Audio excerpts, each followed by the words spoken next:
Exceptionnellement, cet épisode du podcast une semaine seulement après le précédent. Pourquoi? Eh bien, parce qu'à la fin de la semaine, je serai en vacances pour la fête de fin d'année. D'ailleurs, j'ai déjà un peu l'impression d'y être. Autour de chez moi, les illuminations de Noël, qui sont des décorations lumineuses, éclairent les rues.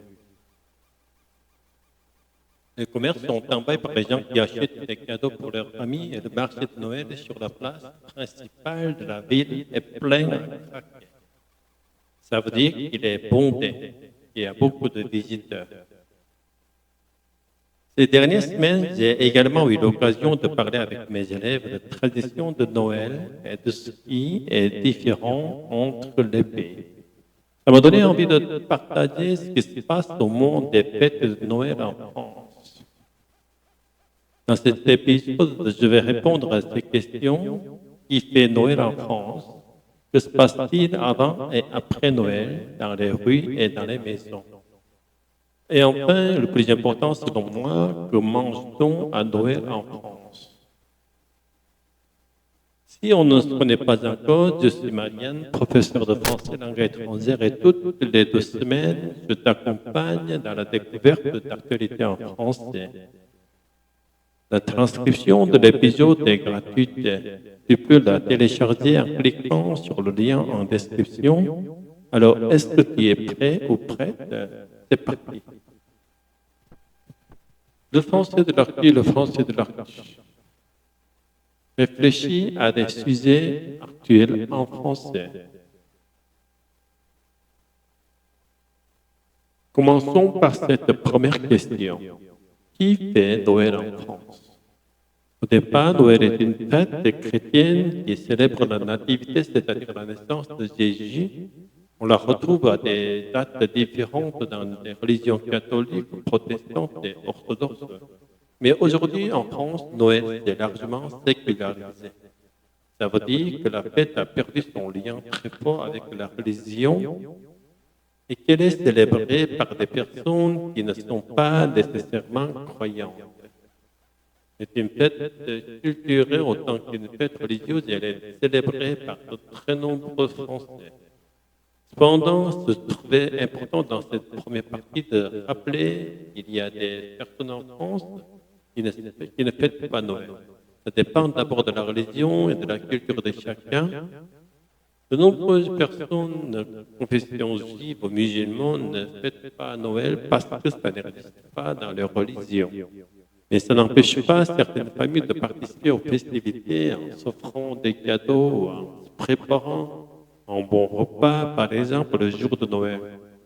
Ensuite, Noël n'est pas fêté par les gens qui sont seuls. Chaque année, c'est une fête qui me laisse une impression douce, amère, parce qu'elle est célébrée par ceux qui sont entourés, intégrés à une famille ou un groupe d'amis, mais elle exclut tous ceux qui sont plus isolés. Une impression douce, amère. C'est un mélange entre quelque chose de doux, de plaisant et quelque chose d'amer, c'est-à-dire de désagréable. C'est un sentiment qui est contrasté. D'après une étude de l'OPE, un institut de sondage, 16% des Français passent les fêtes de Noël seuls. C'est le cas de beaucoup de parents divorcés, de personnes précaires, de personnes âgées, etc. Heureusement, des initiatives solidaires et existent pour rompre avec cet isolement le soir du réveillon, c'est-à-dire le soir du 14 décembre. Des repas ouverts à tous sont organisés par des associations caritatives ou bien par des personnes isolées qui entrent en contact et qui s'organisent grâce aux réseaux sociaux. Même pour les personnes qui ont la chance d'être entourées, ces fêtes peuvent être synonymes de stress et d'anxiété parce que ça demande beaucoup d'organisation, parce qu'il faut dépenser beaucoup d'argent pour faire des cadeaux et parce qu'on ne s'entend pas toujours bien avec sa famille. Bref, en France ou ailleurs, pensons à inclure tout ce qui le souhaite dans la fête et à prendre soin des gens qui nous entourent. Passons à la deuxième question en France. Que se passe-t-il avant et après le réveillon de Noël? En discutant avec mes élèves, j'ai découvert qu'il y avait de très nombreuses façons de fêter Noël. Alors, je vais essayer d'expliquer ce qu'il se passe en France à cette période. Tu vas voir que certaines traditions sont très similaires à ce que tu connais déjà, et peut-être que d'autres ne ressemblent pas à ce qui se fait dans nos pays. Avant les fêtes, à la partie de fin novembre, début décembre, les rues sont décorées avec des installations lumineuses et des marchés de Noël. S'installent sur les places de moyennes et de grandes villes. C'est le cas en particulier dans l'Est de la France, comme dans la ville de Strasbourg, par exemple, qui est très célèbre pour son marché. Les gens y vont pour découvrir des artisans, pour manger une crêpe ou pour boire du vin chaud. En général, pour faire ce vin, on utilise du vin rouge que l'on mélange avec des agrumes et de la cannelle. Et c'est une très bonne façon de réchauffer ces mains engourdies par le froid. Ensuite, dans les maisons, de nombreuses personnes achètent un sapin qu'elles décorent avec des guirlandes et des boules de Noël. À mon immeuble, on a plutôt un sapin collectif cette année dans le hall d'entrée et je trouve que c'est une très bonne idée parce que ça permet à tout le monde d'en profiter. Certains chrétiens mettent également au pied du sapin une crèche qui est une représentation miniature de la naissance de Jésus avec des petites figurines de la Vierge Marie, Joseph, des rois mages, etc. Pendant la période qui précède le réveillon pour mieux patienter, on peut également acheter un calendrier de l'Avent.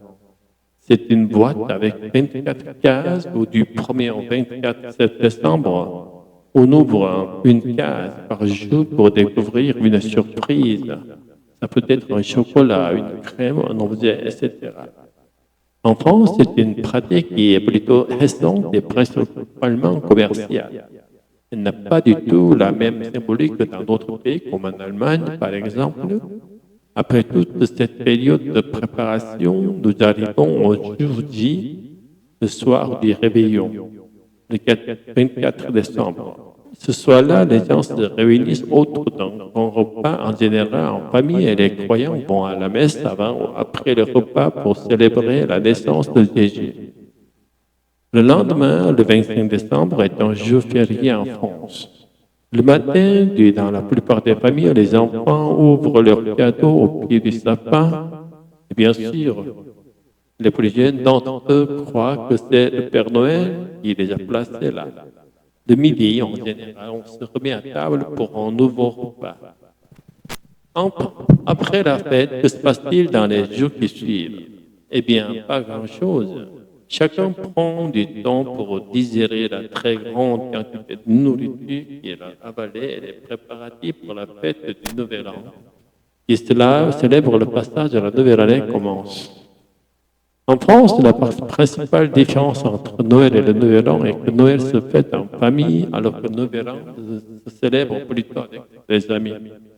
Alors, si toi aussi tu fêtes Noël, qu'est-ce qui est similaire et qu'est-ce qui est différent entre les traditions françaises et les traditions de ton pays? Je conclus sur une formulation qui te sera utile. Si tu connais des francophones qui fêtent Noël, tu peux leur dire Joyeux Noël, je te souhaite un joyeux Noël ou encore pas de bonnes fêtes. On arrive à la question centrale de cet épisode. Que mange-t-on lors du repas de Noël en France?